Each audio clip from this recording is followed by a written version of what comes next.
मेरे समक्ष आकर इतना दुस्साहस करने वाले कौन हो तुम ऋषि?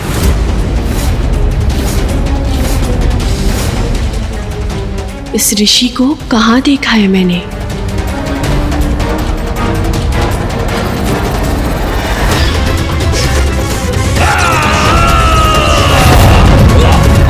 ऋषि और जिन्हें हमारे असुर सैनिक बंदी नहीं बना पाए, और जब भी हमारे सैनिक इनके आश्रम पहुंचे तो इन्होंने उन्हें भस्म कर दिया। तो ये है वो प्रसिद्ध ऋषि जिसे हमारे असुर बंदी नहीं बना पाए, क्योंकि अपनी शक्ति से ये उन्हें बार बार भस्म कर रहा था। इसे अपनी कुटिल नीति से बरगलाना होगा। ऋषि और मैंने तुम्हें कोई हानि नहीं पहुंचाई, उत्तेजित नहीं किया, फिर तुम क्यों मेरे कार्य में हस्तक्षेप करने चले आए इन मूर्खों के साथ?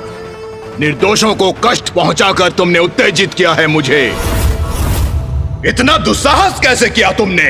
अपना स्वर ऊंचा करने की दुष्टता मत करो ऋषिवर, इसी में तुम्हारी सुरक्षा है। तुम कितना भी प्रयास कर लो पर हमें कोई क्षति नहीं पहुंचा पाओगे। माँ आदि शक्ति का वरदान है हमें। माँ आदि शक्ति के वरदान से प्रबलता प्राप्त की है तुमने, तो मेरा शाप तुम्हें निर्बल बना देगा।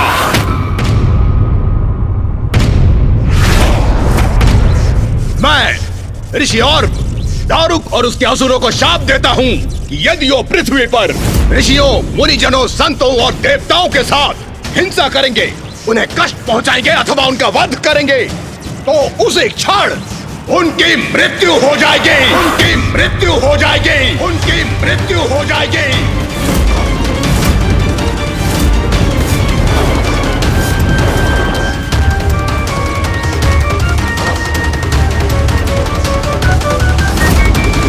नहीं, तुम ये नहीं कर सकते। वो माँ आदि शक्ति है और उनके वरदान की शक्ति तुम नष्ट नहीं कर सकते। वो तुम्हारे भी आराध्य है। और मैं हूँ माँ का परम भक्त, परम भक्त, परम भक्त। माता, आपने उन असुरों को वरदान दिया और आपके वरदान के विपरीत ऋषि औरव ने उन्हें श्राप दे दिया। मेरे ही भक्त ने मेरे ही वरदान को एक स्थिति में बांध दिया। ये थी एक भक्त और भगवान की लीला। और उसमें विजय किसकी हुई माता? निर्दोष पीड़ितों की रक्षा करने वाले भक्त की अथवा आसुरी भक्तों को संरक्षण प्रदान करने वाले भगवान की?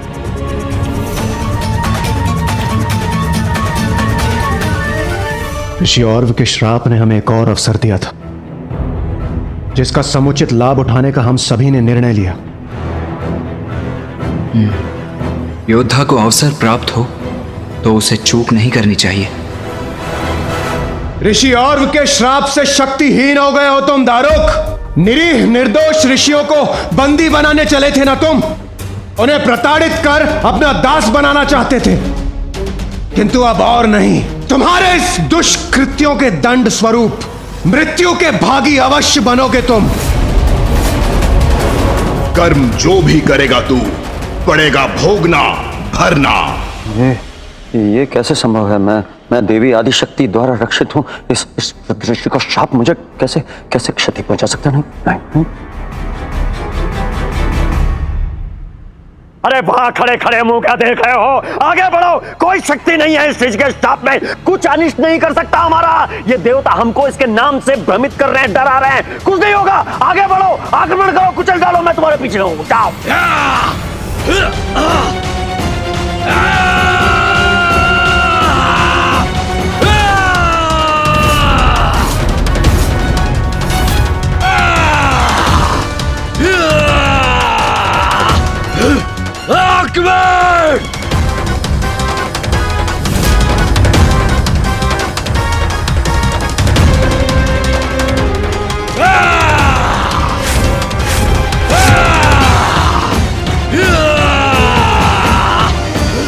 मेरी रक्षा अवश्य होगी।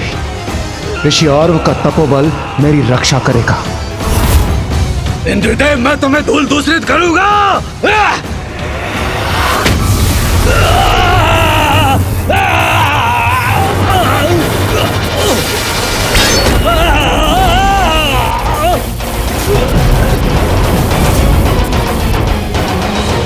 इंद्र के वज्र उठाए बिना ही मेरे प्रबल योद्धा का अंत हो गया। प्रचंड शक्ति है इस वृद्ध ऋषि के शाप की।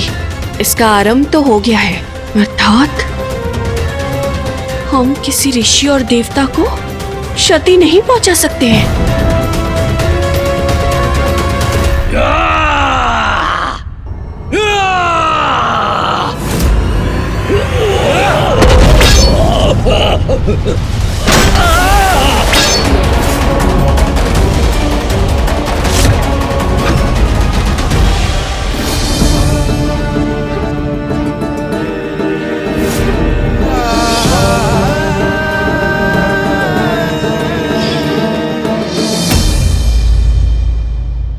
दारुक, अब तुम्हारा अंत निश्चित है।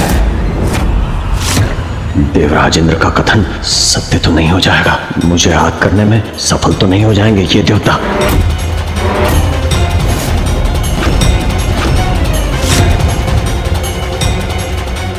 देवगण, मैं इस दुष्ट दारुक से निपटता हूं।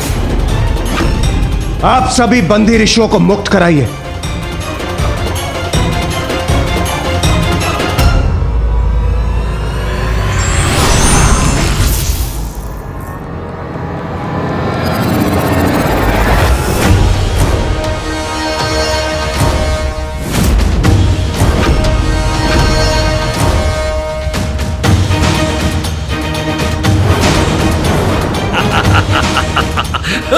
असुरों, हट जाओ हमारे मार्ग से।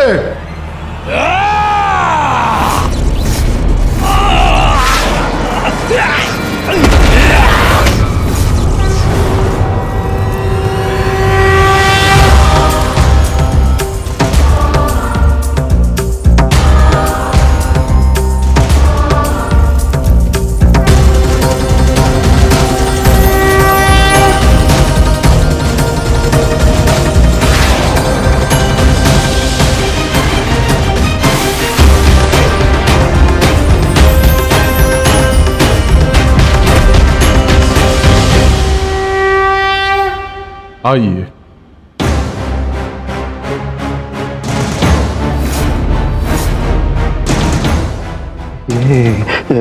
इंद्र तो मेरी ओर बढ़ रहा।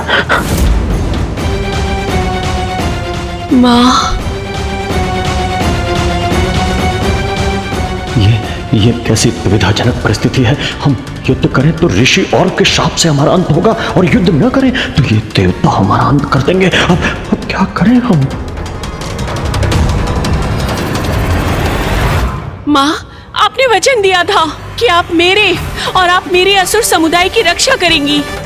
अपना वचन निभाइए माता, अपना वचन निभाइए।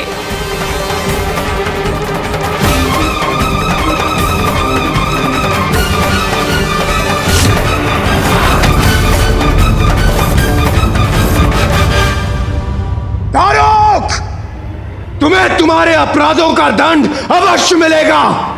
अंत होगा तुम्हारा।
ये क्या?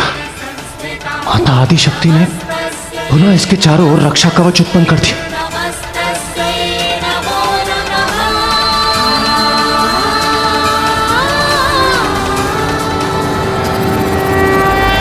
मुझे क्षमा कीजिए माता, आपके वरदान के विपरीत जाकर मैंने इन असुरों को शाप दिया। किंतु माता, मैं विवश था। इन दुष्ट असुरों द्वारा इन निर्दोष ऋषियों को और प्रताड़ित होने नहीं दे सकता था मैं। हमें क्षमा कर दीजिए माता, क्षमा कर दीजिए।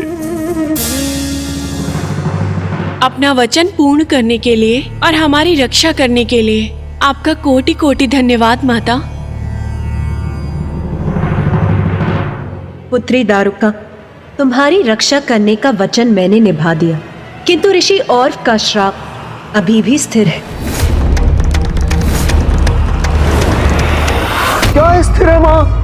स्थिर है, स्थिर है। ऋषि औरों का शाप है कि पत्थर पे खिंची रेखा है? स्थिर है माँ। हाँ, स्थिर है दारुका। मैं कवच बनकर सदा तुम्हारी रक्षा करूंगी, किंतु यदि तुमने, तुम्हारे पति ने या तुम्हारे समुदाय ने किसी भी ऋषि अथवा देवता पर आक्रमण किया, उन्हें क्षति पहुंचाने का प्रयास किया, तो वो असुर स्वतः अपनी मृत्यु का भागी बनेगा। अरे क्या माँ, ये कैसा अन्यायपूर्ण अनुचित कथन है आपका? आप सर्वशक्ति हैं, आप आदिशक्ति हैं, आपका वरदान अकाट्य है। अरे ऐसे तुच्छ से ऋषि का कोई प्रभाव नहीं पड़ सकता उस शाप पे। आप क्या कह रही हैं माँ? मूर्ख दारुक, मूर्ख दारुक, मूर्ख दारुक। शाप का प्रभाव तो होना ही था। अपने भक्त के शाप को अशक्त करने का वरदान नहीं दिया था मैंने। जिस प्रकार मेरे प्रति अपनी भक्ति और तपस्या से तुमने अपना वरदान प्राप्त किया है, उसी प्रकार ऋषियों को कष्ट पहुंचाने के कारण मेरे परम भक्त ऋषि और से जो तुम्हें श्राप मिला है, वो भी तो तुम्हें ही भुगतना होगा। जो बोओगे वही काटोगे, जो कर्म करोगे उसी का परिणाम तो भुगतोगे तुम। आपकी भक्त तो मैं भी हूँ और हमारा समस्त असुर समुदाय संकट में है माता। वहाँ एक और ऋषि का श्राप पाकर पूरे देवता हमारे अंत के लिए आतुर हैं, और दूसरी ओर मृत्यु के भय से आतंकित होकर भोजन रहित हम जीवित कैसे रहे माँ? इसलिए अब आप ही हमारा मार्गदर्शन कीजिए माँ। इस संकट से हम अपनी रक्षा कैसे करें?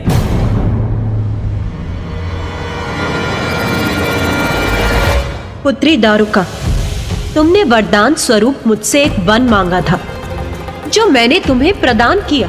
वो वन समस्त साधनों से संपन्न है, उसका उपयोग करो, उससे भोजन प्राप्त करो। क्या वन का उपयोग करो माँ?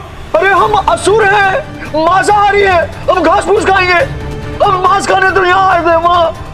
आप अपनी परम भक्त को ये क्या सुझाव दे रही है माँ?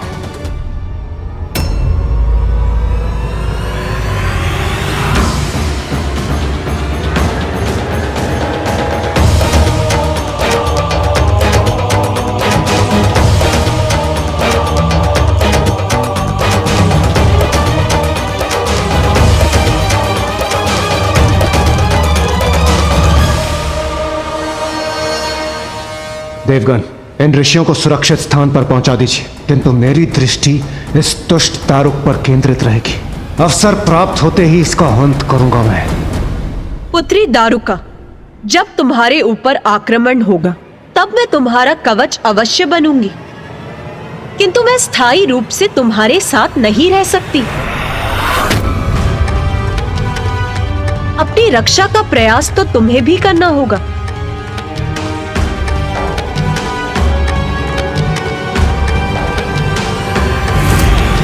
वो देवराज इंद्र आक्रमण करने की ताक में है। यदि उसने स्वामी पर वार किया तो वो भी उसका उत्तर देने के लिए उस पर प्रहार अवश्य करेंगे, और तब ऋषि ऑर्व के श्राप के प्रभाव से स्वामी का अंत हो जाएगा। अब मैं क्या करूं? माता के प्रस्थान करते ही मैं अपना वार करूंगा दारुक।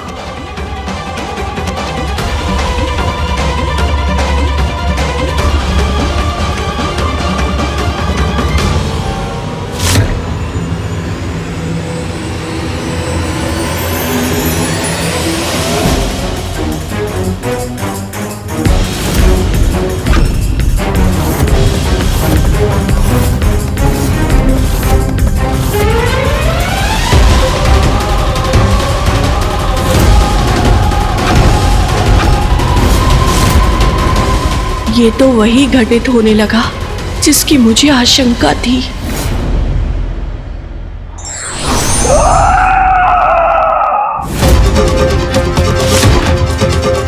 स्वामी ने अपने हाथ में खड़क उठा लिया। अब क्या करूं मैं?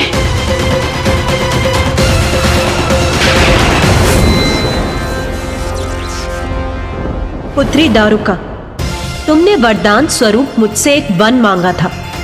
जो मैंने तुम्हें प्रदान किया वो वन समस्त साधनों से संपन्न है। उसका उपयोग करो। अब जहां तुम और तुम्हारा समस्त समुदाय जाएगा, ये वन तुम्हारे साथ जाएगा। समझ गई। अब यही एकमात्र उपाय शेष है। रुकिए स्वामी।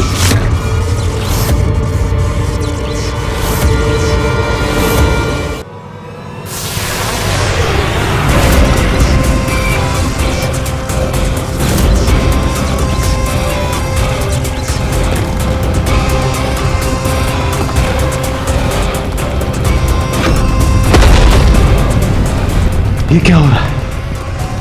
ये वन इस भूखंड से विलुप्त कैसे हो गए?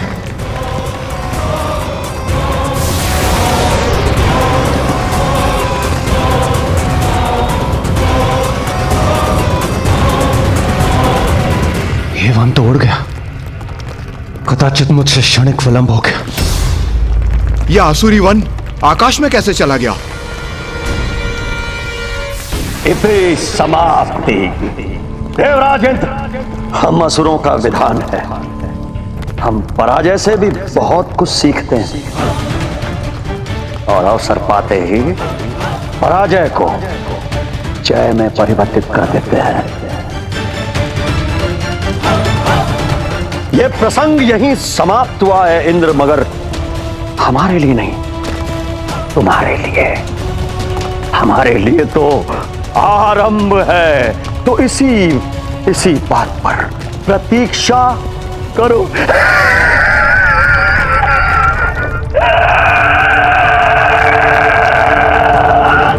यदि साहस हो तो रुक जाओ असुरों। इस आरंभ को अंत में ना परिवर्तित कर दिया तो मैं भी देवराज इंद्र नहीं।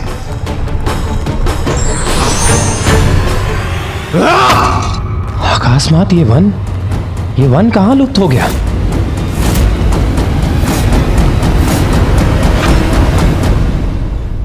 इसका अंत तो सर्वथा उचित था। दारुक और उसके असुर पृथ्वी छोड़ने पर विवश हो गए, अर्थात इस संसार को उनके आतंक से मुक्ति प्राप्त हुई, है ना? उचित ही कहा है ना गणेश ने। अंततः संसार मुक्त हो ही गया दारुक के अत्याचार से। अत्याचार से मुक्ति मिल गई? नहीं। ये किसने कहा कि दारुका और उसके असुर संसार से प्रस्थान कर गए?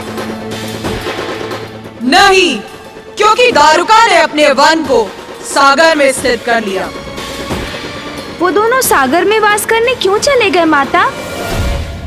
सागर में क्यों स्थित हो गए वो माता? बुद्धि का देवता है गणेश, तो अपनी बुद्धि का प्रयोग कर, तो तुझे तुम दोनों के प्रश्नों का उत्तर मिल जाएगा। मैं ऋषि और दारुक और उसके असुरों को शाप देता हूं कि यदि वो पृथ्वी पर ऋषियों, मुनिजनों, संतों और देवताओं के साथ हिंसा करेंगे, उन्हें कष्ट पहुंचाएंगे अथवा उनका वध करेंगे, तो उसी क्षण उनकी मृत्यु हो जाएगी। हाँ माता, मैं समझ गया। ऋषि औरव ने कहा था, यदि दारुक और उसके असुर ने किसी भी ऋषि, संतजन अथवा देवताओं को क्षति पहुंचाने का अथवा उनके वध करने का प्रयास किया तो उस असुर का अंत स्वतः हो जाएगा। इसीलिए वो ऐसे स्थान पर चले गए जहां वो ऋषि और के श्राप से सुरक्षित रह सकते थे और पुनः अपने आतंक का आरंभ कर सकते थे। वो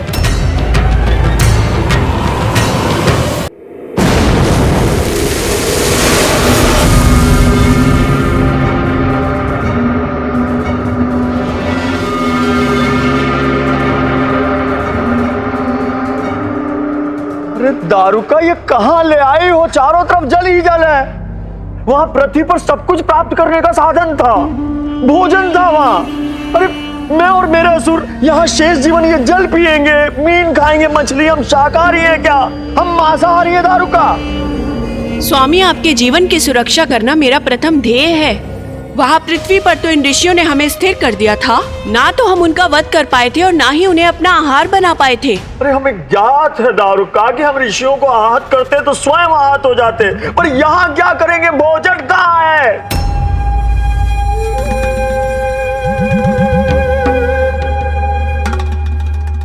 चिंता मत कीजिए स्वामी, जीवित तो हम यहाँ पर भी रहेंगे और मात्र जल और मीन पर नहीं,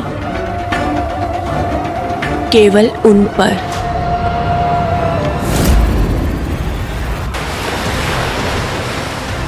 ऋषि और के श्राप के कारण हम कदाचित देवताओं और अन्य ऋषि मुनियों को स्पर्श भी न कर सके, किंतु ये तो साधारण मनुष्य ही हैं। बहुत आनंद आएगा इन मनुष्यों को अपना आहार बनाने में।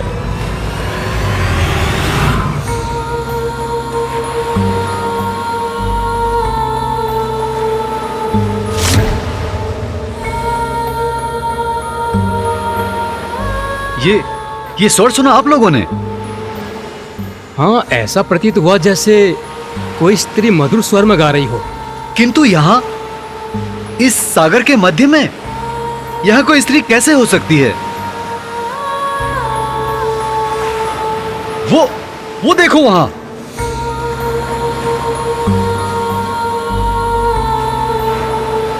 हम इस मार्ग से अनेकों बार आए हैं, गए हैं अपने व्यापार के लिए, लेकिन इससे पूर्व हमने ये द्वीप देखा नहीं। यहाँ पर कितना हरा भरा सुंदर और आकर्षक द्वीप है। मार्ग नहीं है, कदाचित हमें यहाँ रुकना चाहिए, लेकिन जो आज तक नहीं था वो अचानक उत्पन्न हो गया। उसके निकट जाना हमें उचित नहीं लग रहा। अरे इसमें उचित अनुचित क्या है? कदाचित हमें वहां से हमारी तृष्णा बुझाने के लिए मीठा जल ही प्राप्त हो जाए। चलो इस द्वीप पे चलते हैं।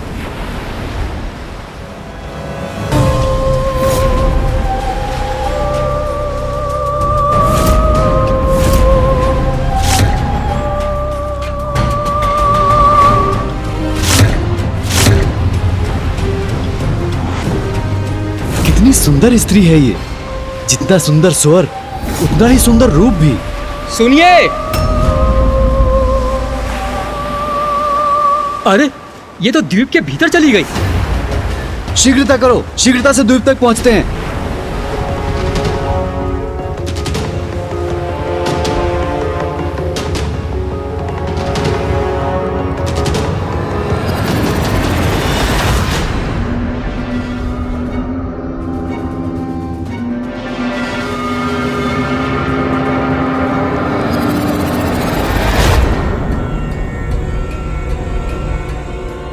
अरे वो देखिए, वो जा रही वो सुंदरी। सुनिए, अरे सुनिए, अरे रुकिए, हम आपको कोई क्षति नहीं पहुंचाएंगे।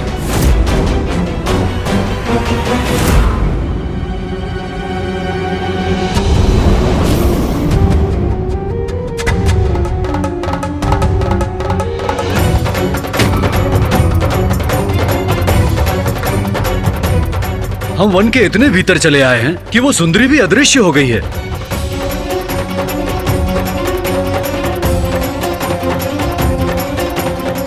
धुंध भी उत्पन्न होती जा रही है, अंधेरा बढ़ता जा रहा है। हमें वापस नौका पर लौट जाना चाहिए। हाँ चलिए।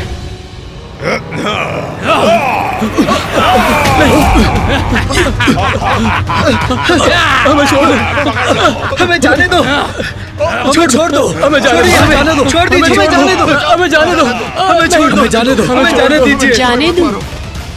अतिथियों का स्वागत किए बिना जाने दूं? ये उचित नहीं है। हमारे द्वीप में आपका स्वागत है।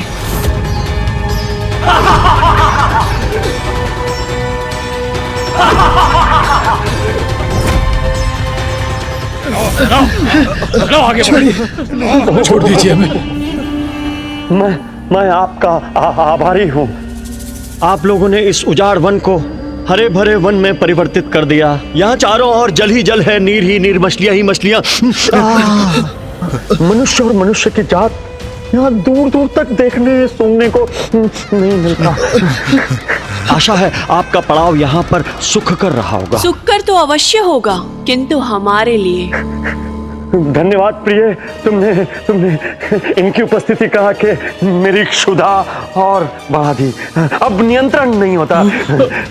आपने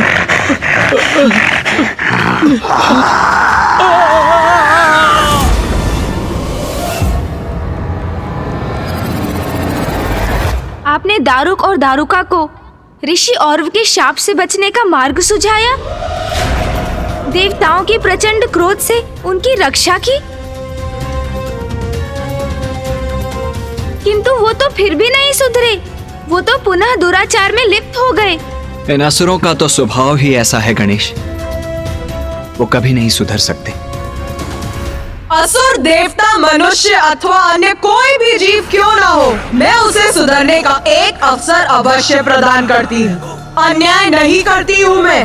व्यक्ति की प्रवृत्ति कैसी भी हो, उसे सन्मार्ग पर चलने का एक अवसर अवश्य प्रदान करती हूँ मैं।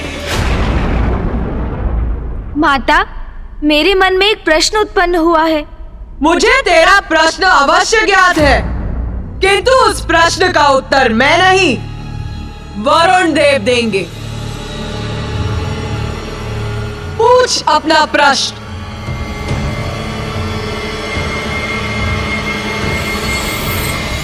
वरुण देव, दारुका अपना वन सागर में ले गई, जो आपका स्थान है, तो आप तो दारुका को वहीं बंदी बना सकते थे। उस वन पर आप अपना अधिकार कर सकते थे, तो फिर आपने ऐसा क्यों नहीं किया? आपका प्रश्न सर्वथा उचित है प्रथम पूज्य श्री गणेश। हुआ ये कि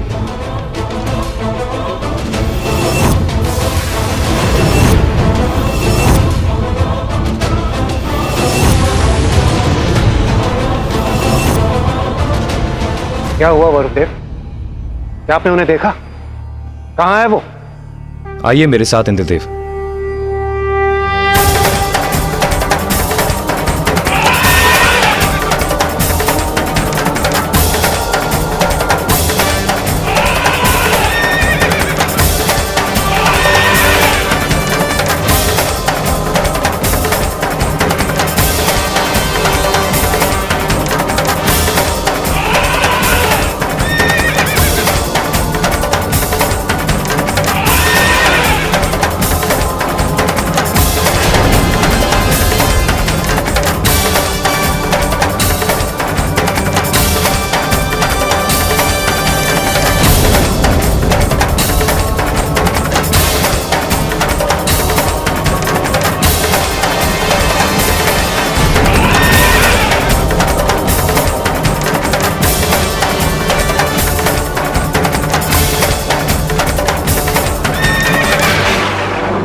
ये देवता लोग शांति से बैठने वाले नहीं हैं।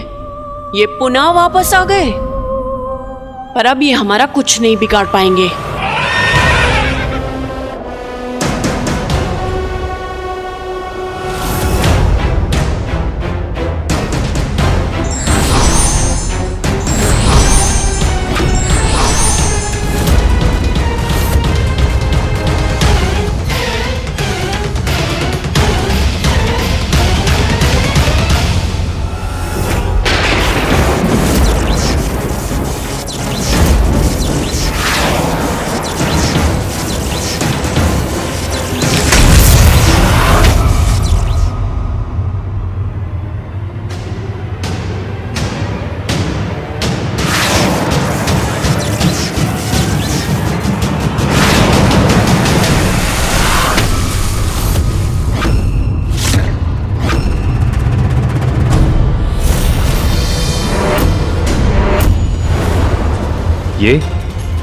ये क्या हुआ?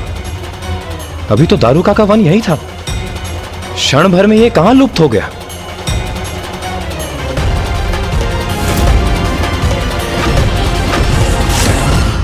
एक संपूर्ण द्वीप अचानक दृष्टि से ओझल हो गया।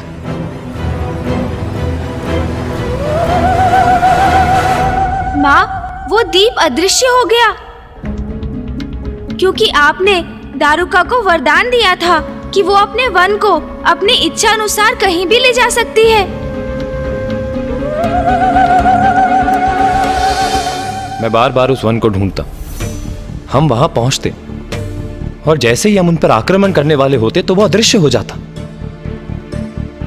कभी कभी तो वो असुर जल के भीतर जाकर छिप जाते थे। अनेकों वर्षों तक असुरों ने सागर पर अपना प्रभाव स्थापित किया। सागर के जीवों के साथ साथ उस पर यात्रा करने वाले यात्रियों को भी वो कष्ट पहुंचाते थे।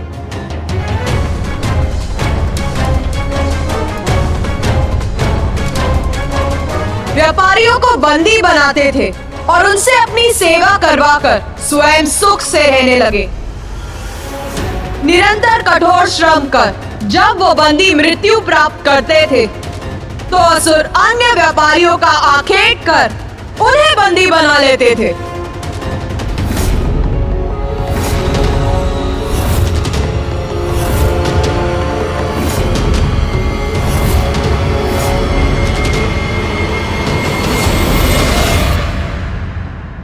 माता, अर्थात उन असुरों के कारण स्थिति बिगड़ती ही जा रही थी।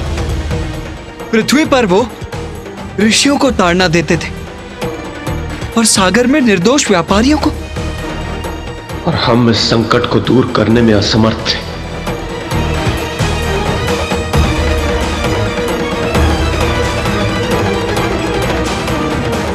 अपने हृदय को और कठोर कर लो, क्योंकि स्थिति तो और भी बिगड़ने वाली थी।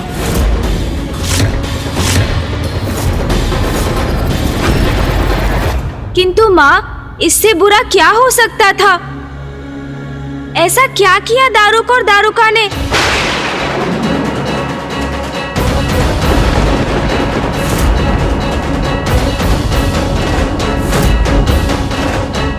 उन्होंने एक ऐसे व्यक्ति को बंदी बना लिया जिसे उन्हें बंदी नहीं बनाना चाहिए था। क्या उत्तम आनंद है दारुका, ये उत्तम मांस और उत्तम दास। पृथ्वीलोक में भी इतना आनंद नहीं था दारुका।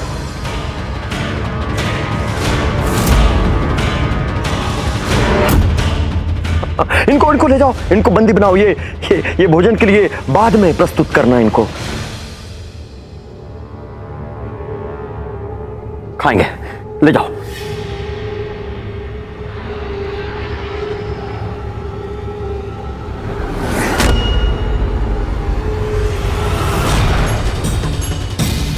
चलो, असुर श्रेष्ठ का आदेश नहीं सुना?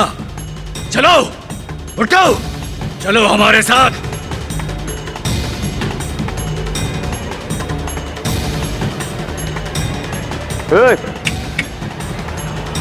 रुको।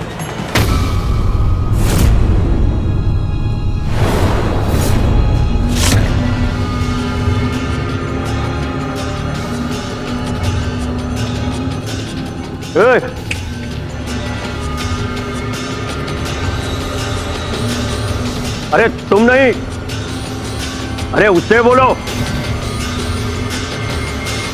वो मनुष्य क्या बड़बड़ा रहा था?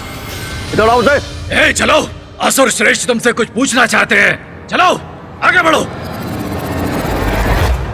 क्या बड़बड़ा रहे थे? ओम नमः शिवाय। अरे ऊंचा बोलो। हाँ? ओम नमः शिवाय। ओम नमः शिवाय। ओम नमः शिवाय। ओम नमः शिवाय। ओम नमः शिवाय।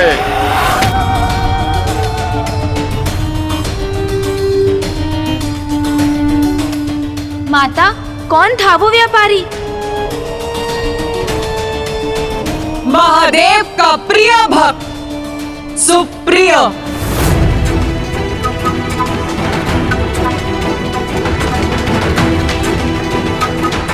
सुप्रिय, जिसके कारण महादेव और देवी आदि शक्ति के मध्य द्वंद्व की स्थिति उत्पन्न हो गई।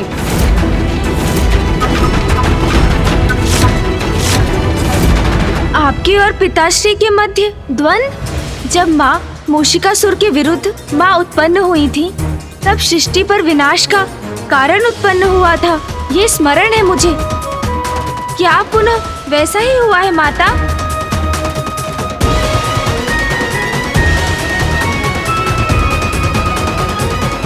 सच्चे भक्त की निर्मल भक्ति की अपार शक्ति को कम मत आंकना गणेश। संतान के दुख को देखकर जैसे माता पिता द्रवित होते हैं, वैसे ही निष्ठावान भक्त का दुख हमें भी द्रवित करता है गणेश। तब भगवान नहीं, अपितु भक्त के माता पिता के रूप में परिणाम की चिंता किए बिना सब कुछ छोड़कर हम उसकी रक्षा के लिए प्रस्तुत होते हैं गणेश।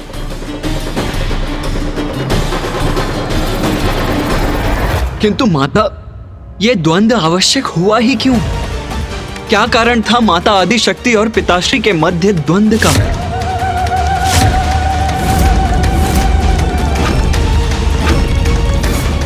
ओम नमः शिवाय, ओम नमः शिवाय, ओम नमः शिवाय, ओम नमः शिवाय, ओम नमः शिवाय।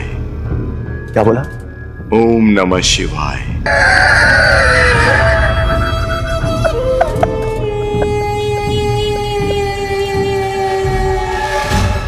तुम्हें ज्ञात है? तुम्हें ज्ञात है मैं कौन हूं? मैं सर्वशक्तिशाली असुर श्रेष्ठ दारुक हूं मैं। तुम दारुक के वन में हो।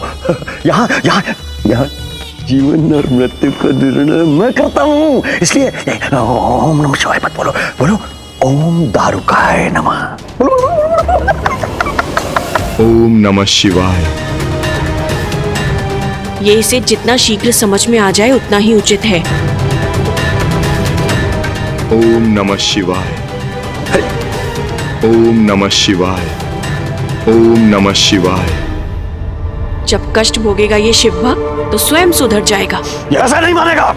इसके कंधे पे ये मोटे मोटे दरख्त रखो, इसे लेके जाओ और चलाते हुए नहीं घसीटते हुए लेके जाना। जब इसके कंधों से खून टपकेगा, इसके पैरों में छाले पड़ेंगे, तब ये कहेगा ओम दारुकाय नमः। डर गए?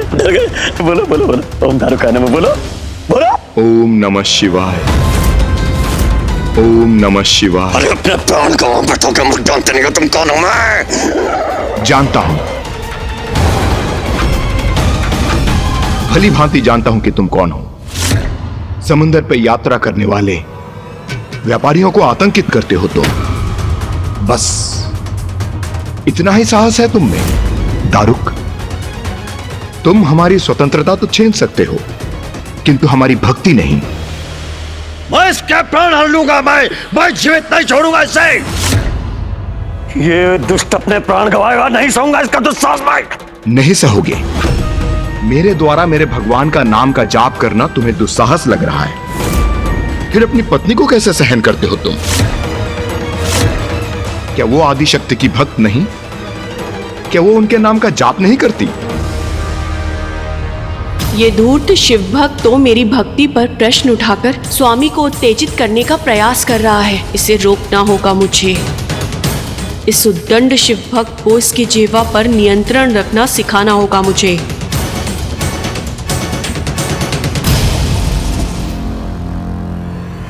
मुझसे अपनी तुलना कर रहे हो? मेरी भक्ति के फल स्वरूप स्वयं माता आदिशक्ति ने हमें वचन दिया है कि वो मेरे समस्त असुर समुदाय की रक्षा करेंगी। मेरी माता के प्रति भक्ति के लेश मात्र भी नहीं हो तुम। अगर ऐसा होता तो स्वयं महादेव प्रकट होते तुम्हारी रक्षा करने के लिए। आज जहां तुम बंदी बने खड़े हो, जहां तुम्हारे जीवन और मृत्यु का निर्णय हमारे हाथों में है, और ये वन मैंने माता की भक्ति से अर्जित किया है, और ये मेरे और मेरे स्वामी की भक्ति की अपार शक्ति का आधार है, क्योंकि माँ आदिशक्ति ही मेरी रक्षक है और तुम मेरे अनुसार एक मूर्ख व्यापारी हो, कोई भक्त नहीं। यदि महादेव तुम्हारी भक्ति का मान रखते तो स्वयं यहाँ पर प्रकट होते, किंतु कहाँ है वो? हमें तो नहीं दिखाई दे रहे। और तुम मेरे स्वामी के समक्ष बेड़ियों में जकड़े हुए दीनहीन अवस्था में एक निर्बल असहाय बंदी हो।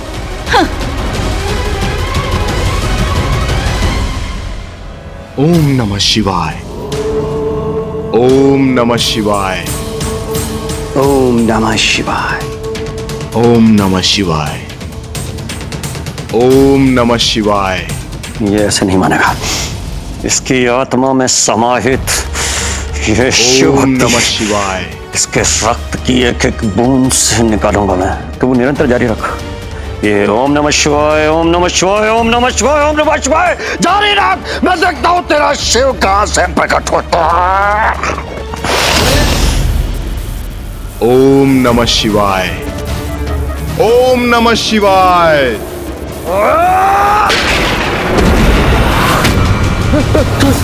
ओम नमः शिवाय,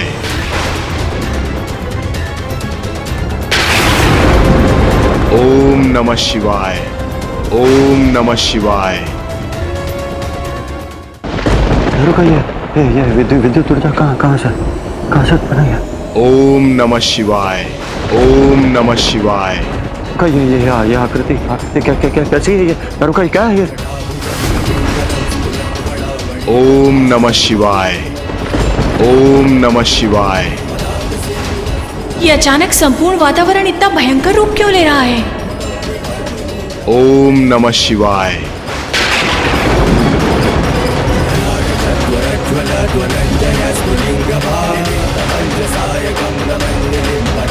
अरे ये भूकंप कैसा है? पीछे हटो, अपनी रक्षा करो। समर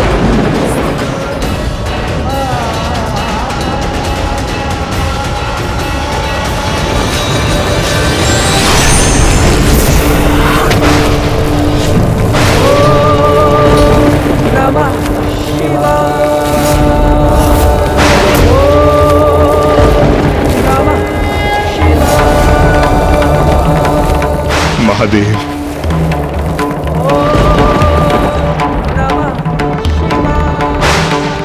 प्रभु मुझे विश्वास था कि आप अवश्य आएंगे। पुत्र सुप्रिय, मैं अपने भक्तों के लिए सदा प्रस्तुत होता हूं। मैं तुम्हारी प्रार्थना व्यर्थ नहीं होने दूंगा। वाह वाह, क्या भक्ति है शिव भक्त की। भक्त ने भगवान का आह्वान किया, ओम नमः शिवाय, ओम नमः शिवाय। भगवान प्रकट भी हो गए। वाह प्रभु, अब आप आ ही गए हैं तो आपका आदर सत्कार किया जाएगा। भाई आइए, आप आसन ग्रहण कीजिए। आसन ग्रहण कीजिए। यहाँ नहीं, यहाँ का अधिपति मैं हूँ प्रभु। आप भगवान होंगे कैलाश के। अपने भक्तों की रक्षा आप कैलाश पे कर सकते हैं, मगर यहाँ जीवन और मृत्यु का निर्णय मैं लेता हूँ प्रभु। तो आज आयोजन किया जा रहा है आपके भक्त की मृत्यु का। आप क्या करेंगे? यहीं कहीं बैठकर आप इस कार्यक्रम का आनंद ले सकते हैं, मगर आप इसमें हस्तक्षेप नहीं कर सकते प्रभु। वरना परिणाम बहुत ही बुरा होगा। अरे तुम खड़े खड़े मुंह क्या देख रहे हो? प्रवचन सुन रहे हो क्या? महादेव कुछ नहीं करेंगे। मेरी पत्नी को मां आदिशक्ति का वरदान है और हम सब असुर मेरी पत्नी दारुका के वरदान से रक्षित हैं। कुछ नहीं होगा, मारो।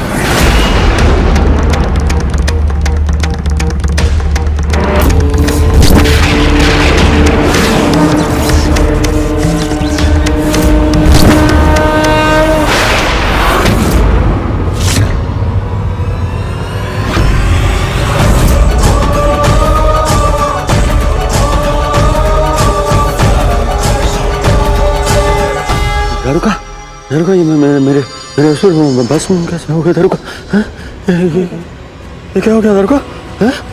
देखो।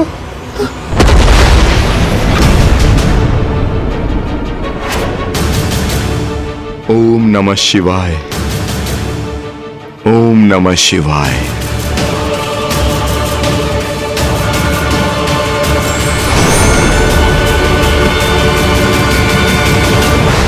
हर हर महादेव, हर हर हर महादेव, हर हर हर महादेव, हर हर हर महादेव। दारुक, दीर्घ अवधि से तुम निर्दोष जीवों को बंदी बनाकर उन्हें प्रताड़ित कर रहे हो, किंतु अब समय आ गया है तुम्हें तुम्हारे अपराधों का दंड प्राप्त हो। नहीं, ये उचित नहीं है।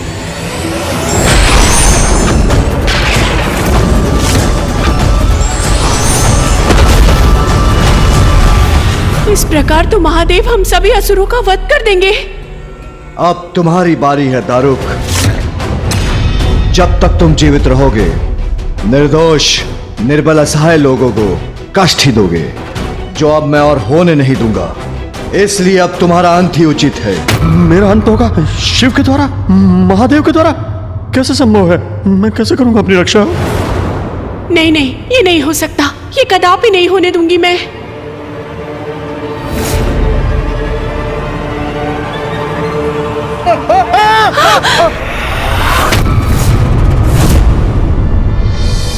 एक स्त्री पर अपने अस्त्र का प्रयोग नहीं कर सकता मैं।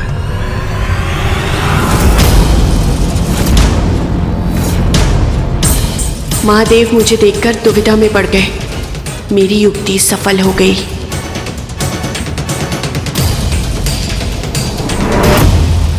महादेव, आप मेरे स्वामी का अंत करना चाहते हैं ना? तो कीजिए, कीजिए उनका अंत, दीजिए उन्हें दंड। किंतु उसके पूर्व आपको मुझे भी अपने मार्ग से हटाना होगा, मेरा भी अंत करना होगा। किंतु जब तक मैं जीवित हूँ, अपने स्वामी का कवच बनकर रहूंगी, उनकी रक्षा करूंगी। दारुका, तुम अपने पति की रक्षा के लिए वहां स्थित रहोगी, तो भी मैं तुम्हारे पति का वध करूंगा और तुम पर कोई आश तक नहीं आने दूंगा।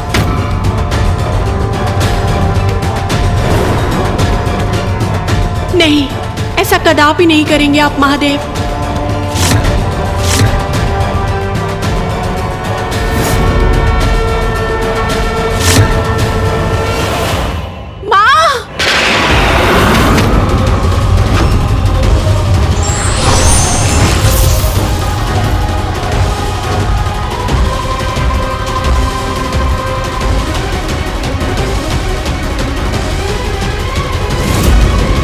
मेरे यहाँ स्थित रहने पर भी आप आगे बढ़ सकते हैं, किंतु अपनी पत्नी देवी आदिशक्ति के वचन और उनके कवच को भेद कर कैसे आगे बढ़ेंगे आप? देवी आदिशक्ति सही समय पर आ गई, सुरक्षित है।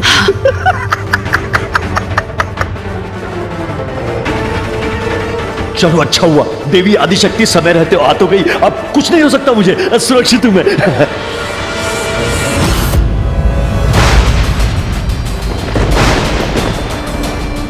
माँ और पिताश्री दोनों एक दूसरे के समक्ष आ गए।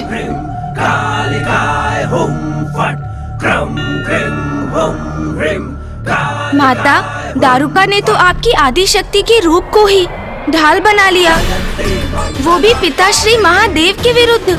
हाँ,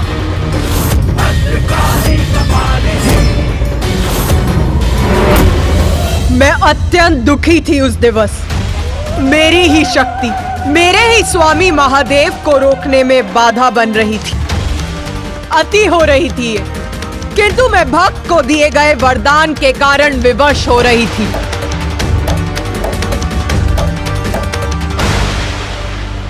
माता आदिशक्ति दारुका और दारुक की रक्षा कर रही थी और महादेव का क्रोध अपने चरम पर था।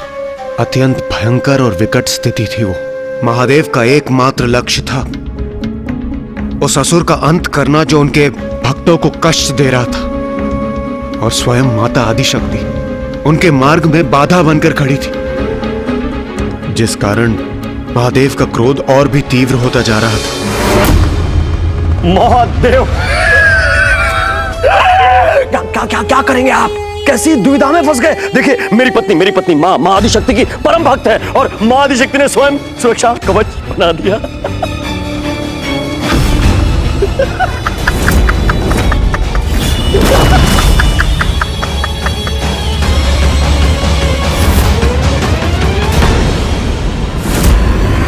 नहीं स्वामी,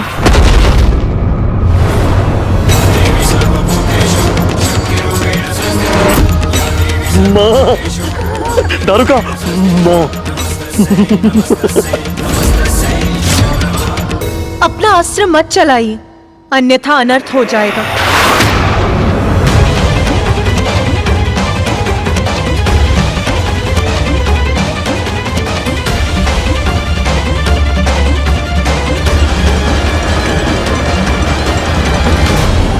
स्वामी, यदि आपकी और मेरी शक्ति का टकराव हुआ तो ऐसा विध्वंस होगा जिससे सृष्टि नष्ट हो जाएगी। मैं विवश हूँ स्वामी। संतान की रक्षा तो मुझे करनी ही हो, फिर भले ही वो संतान भटकी हुई क्यों ना।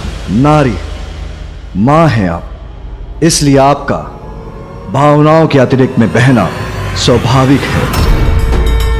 किंतु तनिक विचार कीजिए, क्या ये उचित है आपके वरदान का आश्रय लेकर ये दोनों परजीवों के समान जीवन जिए, सभी को कष्ट पहुंचाएं, सभी को आहत करके उन्हें अपना आहार बनाएं, जो अन्य सभी को असुरक्षित कर उनकी रक्षा करने में आपको पीड़ा नहीं होती?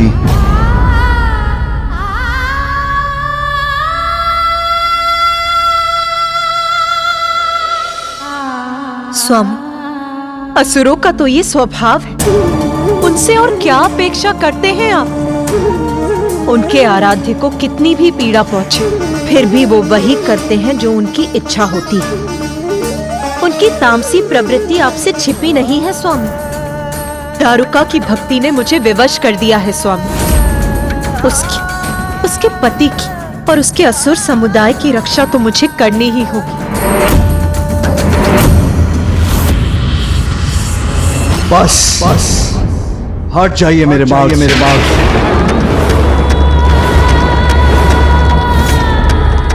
नहीं, कदापि नहीं स्वामी। मैंने कहा ना आपसे, हट जाइए। मैं ऐसा नहीं कर सकती स्वामी। वचन की मर्यादा रखना तो मैंने आप ही से सीखा। कुछ भी क्यों ना हो स्वामी, भगवान के द्वारा अपने भक्त को दिया गया वचन भंग नहीं हो सकता, अन्यथा भक्त का अपने भगवान से विश्वास ही उठ जाएगा। और यदि ऐसा हुआ तो संसार से भगवान का अस्तित्व ही मिट जाएगा। मुझे पाठ सिखाने का प्रयत्न मत कीजिए। मैं आपसे कह रहा हूं देवी, हट जाइए मेरे मार्ग से। नहीं स्वामी, मैंने दारुका को उसकी रक्षा करने का वचन दिया है, तो क्या भगवान का उसके भक्त की रक्षा करना अनुचित है? तो क्या अपने पति का विरोध करना अनुचित नहीं? अपने भक्त के उदाहरण से सीखिए। आप देखिए किस प्रकार अपनी निष्ठा से अपने पति की रक्षा कर रही है वो। स्वामी, आपके प्रति मेरा स्नेह, निष्ठा और समर्पण से आप भली भांति परिचित हैं। दोष मेरा नहीं, इस परिस्थिति का है। आप तो सदा अपने कर्तव्य के प्रति अडिग रहते हैं। क्या चाहते हैं आप? मैं अपने दायित्व को निभाने में असफल हो जाऊं? स्वामी, सत्य तो यह है कि हम दोनों एक ही, हमारे रूप ही भिन्न है। इसीलिए आप अन्यथा ना समझिए। मैं यहाँ अपने भक्त की रक्षा करने आई हूं। और मैं अपने भक्त की रक्षा की किंतु यदि मैंने इस असुर को जीवित छोड़ा तो ये पुनः दुराचार में लिप्त होगा।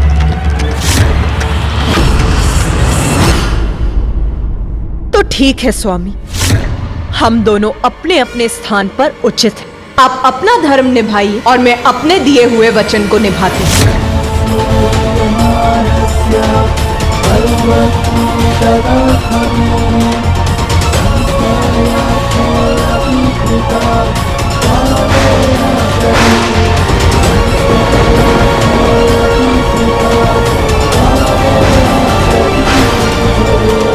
महादेव क्या देवी आदिशक्ति पर प्रहार करने वाले?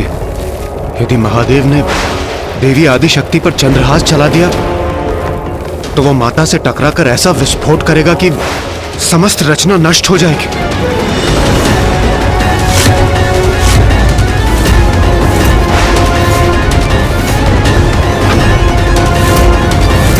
माता और महादेव के मध्य का ये टकराव सृष्टि के लिए संकट उत्पन्न कर रहा है। इस स्थिति में हम हस्तक्षेप करें भी तो कैसे? महादेव और माता ही शांत होकर इस संकट को दूर कर सकते हैं।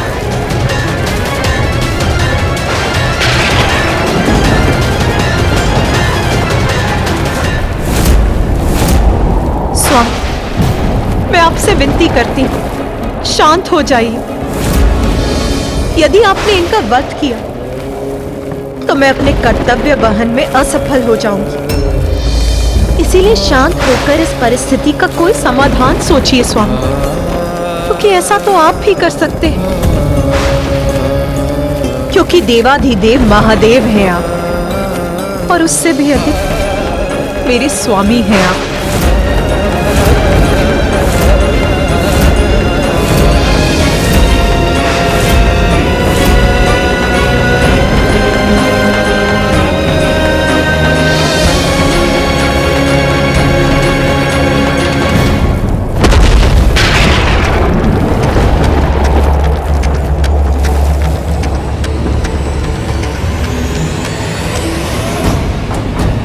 शिव ने अपना अस्त्र झुका तो दिया, तो क्या अब मैं सुरक्षित हो गया? अच्छा। तो माता शांत हो गए थे ना पिताश्री? उन्होंने समस्या का कोई समाधान भी तो ढूंढ लिया होगा, है ना माता?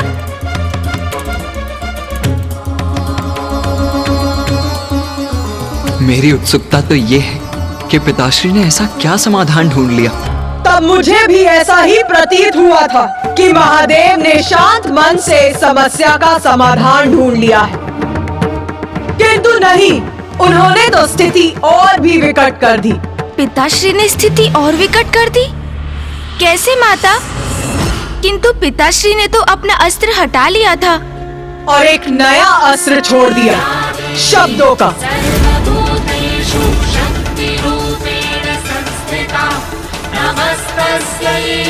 शब्दों से अधिक घातक कोई अन्य अस्त्र नहीं होता। अपने शब्दों से उन्होंने स्थिति में ऐसी जटिलता उत्पन्न की कि मुझे भी उनके विरुद्ध अपने शस्त्र उठाने पर विवश होना पड़ा। माता ने पिताश्री के विरुद्ध शस्त्र उठा लिया? दारुक, यदि आदि शक्ति तुम्हारी सहायक है तो मैं भी सुप्रिया जैसे सात्विक भक्तों के साथ खड़ा हूं। तो उचित है, एक निर्दोष भक्त की रक्षा और उसकी सहायता हेतु आज मैं एक नवीन विधान की घोषणा करने जा रहा हूं। ये क्या कर रहे हैं स्वामी? और मैं घोषणा करता हूं, आज से दारुक वन में वही वास करेगा जिसके विचार सात्विक होंगे। जो यहां पर सात्विक विचारों का त्याग करेगा उसे या तो वन छोड़ना होगा, अन्यथा उसकी मृत्यु हो जाएगी। उसकी मृत्यु हो जाएगी। उसकी मृत्यु हो जाएगी। उसकी मृत्यु हो जाएगी।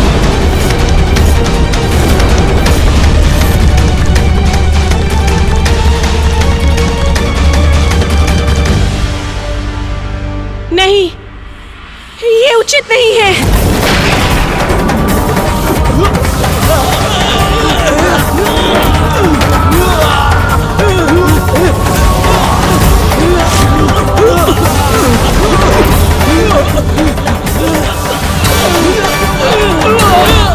माँ, रक्षा कीजिए माँ, आप मुख दर्शन क्यों बनी हैं? माँ रक्षा कीजिए, रक्षा कीजिए माँ।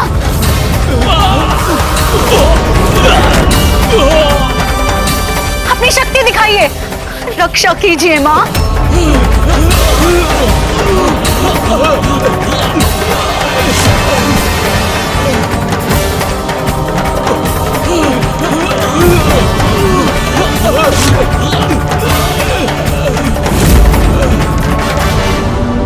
माँ, मेरे सभी असुर मृत्यु को प्राप्त हो रहे हैं। माँ, ये कैसी आपकी दया? माँ, महादेव, आपने छल किया है हमारे साथ। माता आदि शक्ति के प्रभाव से पार नहीं पा सके तो आपने हमें श्राप दे दिया। नहीं, ये उचित नहीं है।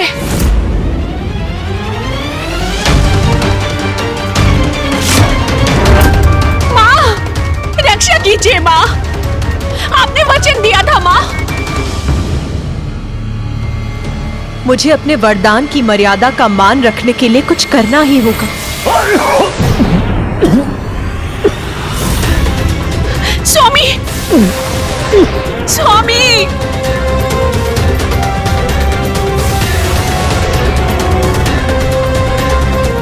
स्वामी, स्वामी, स्वामी, मैं मर जाऊंगा क्या? मेरी मृत्यु हो जाएगी दारुका? नहीं, मेरी भक्त बार बार मुझे पुकार रही थी, किंतु मैं दुविधा में पड़ गई थी। अपने ही पति का विरोध कैसे करती मैं? माता, आपके लिए तो भक्ति सर्वोपरि है। अपने पति के लिए भक्त को दिया हुआ वरदान नहीं झुठला सकती आप, अन्यथा कोई भी भक्त आपकी भक्ति क्यों करेगा माँ?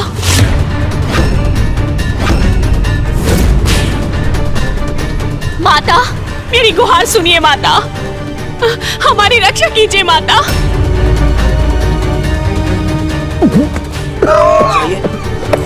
स्वामी, स्वामी, स्वामी, स्वामी, माता, माता कुछ कीजिए।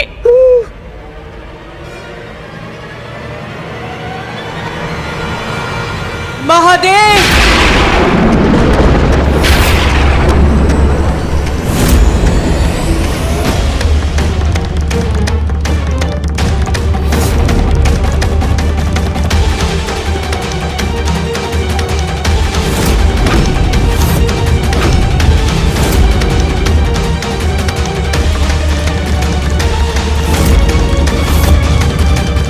कुछ कीजिए माता, अब यहाँ से हम असुर कहाँ जाएंगे माता? अब यहाँ से हम बाहर निकलेंगे तो देवता हमारा वध कर देंगे और यहाँ हम महादेव के श्राप के कारण नहीं रह सकते माता। और इस प्रकार तो हमारा पूरा वंश और पूरा असुर समुदाय ही नष्ट हो जाएगा माता। ऐसा ही था तो हमें जीवन क्यों दिया माता? स्वामी, मैंने अपने भक्त को वरदान दिया, उसे ये वन प्रदान किया और आपने अपने ही शब्दों से इस वरदान को ही बांध दिया। ये क्या उचित है महादेव? धर्म की रक्षा हेतु यही उचित है। तो वही धर्म मुझे भी अपना वचन रखने के लिए प्रेरित करता है। धर्म के अनुसार मैं भी दारुका और उसके पति की रक्षा करने के लिए विवश हूँ स्वामी। अपने धर्म का पालन करने, इन असुरों की रक्षा करने हेतु क्या करेंगी आप प्रिय? क्योंकि मैं तो अपने दायित्व से मुख नहीं मोड़ सकता। देवादिदेव होने के नाते मेरा हस्तक्षेप अवश्य नष्ट करूंगा इन्हें मैं।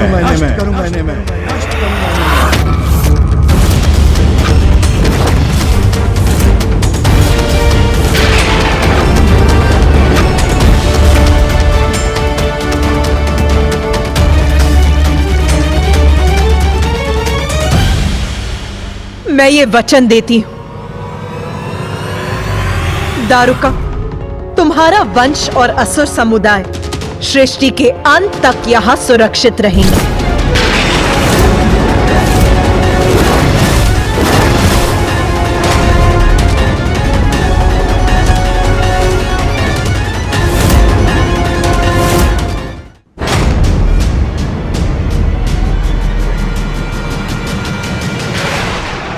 ऐसा वचन कैसे दे सकती हैं आप देवी? ये कैसे संभव है जो मैं कह चुका हूं कि मात्र सात्विक और शिव भक्त यहां विचरण करेंगे।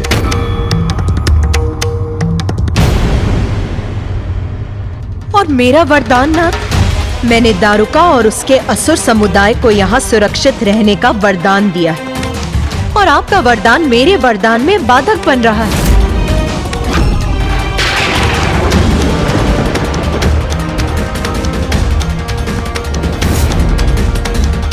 यही आपका मत है तो आप अपने वरदान की रक्षा कीजिए और मैं अपना वरदान पूर्ण करूंगा।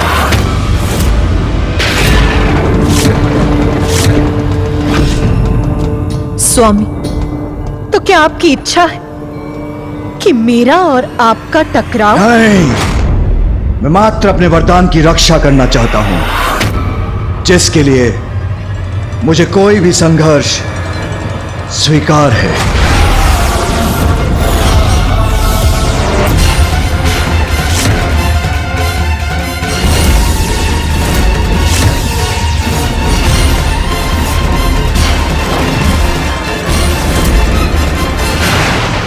माँ आदिशक्ति और पिताश्री के मध्य ऐसा भीषण द्वंद्व उत्पन्न हो गया। इस द्वंद्व का अर्थ क्या सृष्टि का सर्वनाश था माता?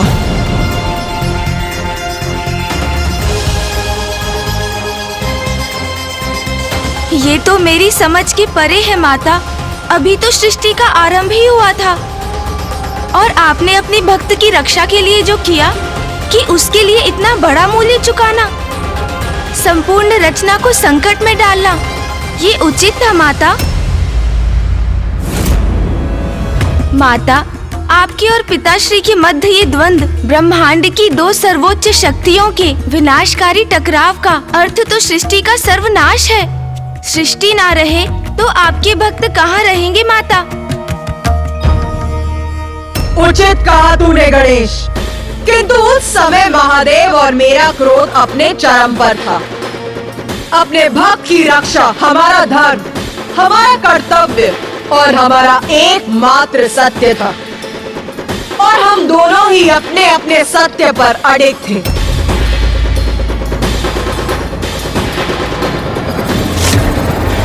क्या हुआ देवी? जब आपने निर्णय ले ही लिया, आपका भक्त मुझसे ज्यादा महत्व रखता है, जिसके लिए आप मुझसे युद्ध करने के लिए तत्पर हैं, तो अब इतना विचार क्यों? मुझ पे प्रहार कीजिए। अपने निर्णय पर तो आप अटल रहे हैं स्वामी।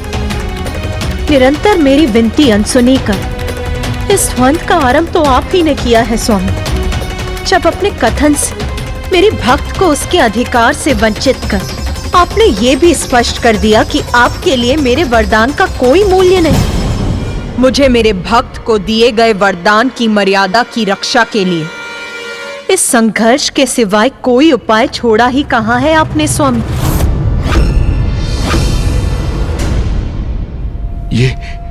ये क्या हो रहा है? महादेव और मां आदिशक्ति का वाक युद्ध तो अब वास्तविक युद्ध में परिवर्तित होने जा रहा है, और इस अनर्थकारी युद्ध के कारण हम हैं। ये क्या हो गया हमसे? कष्ट में भी आनंदित हो गया हूं मैं ये दृश्य देखकर। वाह, मेरी पत्नी और मेरा इतना प्रभाव है देवी आदि शक्ति पर कि हमारे कारण वो महादेव से युद्ध करने के लिए प्रस्तुत हो गई। महादेव, मां आदिशक्ति, आप ये क्या करने जा रहे हैं? स्वयं को संयत कीजिए, शांत हो जाइए, शांत हो जाइए। आपके मध्य युद्ध हुआ तो सर्वनाश होगा, सृष्टि नष्ट हो जाएगी। आप जगत जननी है माता, और आप जगत पिता है महादेव, इसलिए सृष्टि की रक्षा के लिए कृपया शांत हो जाइए। शांत हो जाइए प्रभु, शांत हो जाइए माता, शांत हो जाइए।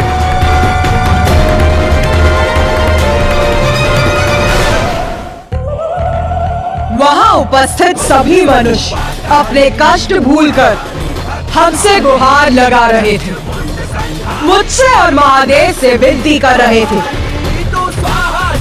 और मैं उनकी गुहार सुनकर असमंजस में डूबती जा रही थी।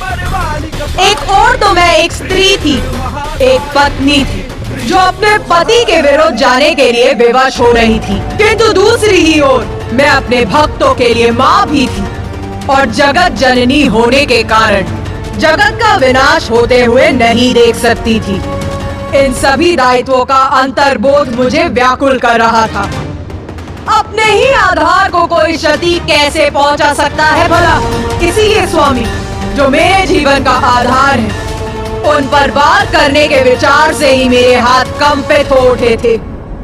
किंतु माँ के जीवन का सबसे बड़ा आधार तो उनकी संतान ही होती। अपनी संतानों की सुरक्षा के विचार में मेरी निश्चय को दृढ़ता और मेरे हाथों को स्थिरता दी। मैं असमंजस में थी, क्रोधित थी, द्रवित भी थी। प्रिय, आपके अनुसार मैं अनुचित कर रहा हूं, तब और प्रतीक्षा का कोई अर्थ नहीं। आराम कीजिए युद्ध, या कदाचित आप चाहती हैं प्रथम वार मैं करूं? स्वामी, आप ही कीजिए प्रथम बार, द्वितीय बार और अंतिम बार, और क्यों ना समस्त प्रहार आप ही कीजिए स्वामी। मैं ही करूं वार, अर्थात आप मेरे स्वामी हैं नाथ, इसीलिए मेरे हाथ आप पर वार करने, आपको क्षति पहुंचाने कदापि नहीं उठ सकते। ये क्या कह रही है माता? वो वार नहीं करेंगी तो युद्ध ही नहीं होगा। महादेव की इच्छा पूर्ण होगी, हमारा अंत हो जाएगा। किंतु माँ, अगर आप वार नहीं करेंगी तो?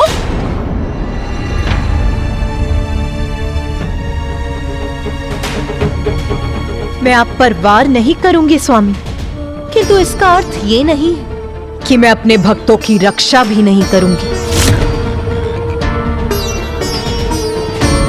मैं उनके समक्ष उनका कवच बनकर रहूंगी। यदि आप उन तक पहुंचना चाहते हैं तो आप मुझे भेद कर, मुझे नष्ट कर उन तक पहुंचेंगे। अब ये कैसी युक्ति है आपकी? युक्ति नहीं स्वामी, ये प्रेम है एक स्त्री का अपने प्राणनाथ के प्रति। इतनी कोमल हृदय मत बनिए, जो निर्णय लिया है उस पर स्थिर रहें। मैं तो अपने स्थान पर स्थिर हूं स्वामी, किंतु मुझ पर वार करने का संकोच तो आपको हो रहा है नाथ, इसीलिए कोमलता का प्रभाव तो आप दर्शा रहे हैं। प्रिय, मुझे उत्तेजित मत कीजिए, अन्यथा मेरे हाथ से एक बार मेरा त्रिशूल जल गया तो उसका परिणाम ज्ञात है आपको।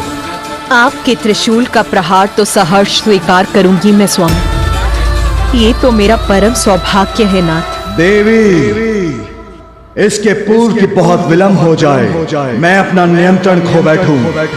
हट जाइए मेरे मार्ग से।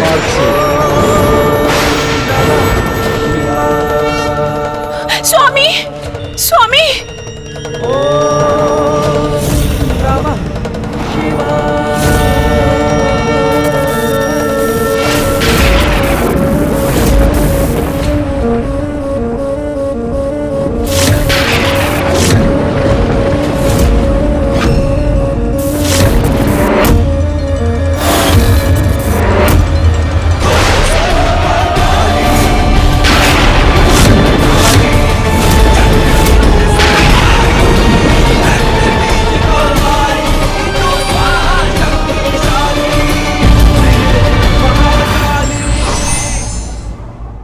वचन की रक्षा स्वयं के निजी स्वार्थ से भी सर्वोपरि है। यही संदेश भगवान अपनी लीला के माध्यम से देते हैं।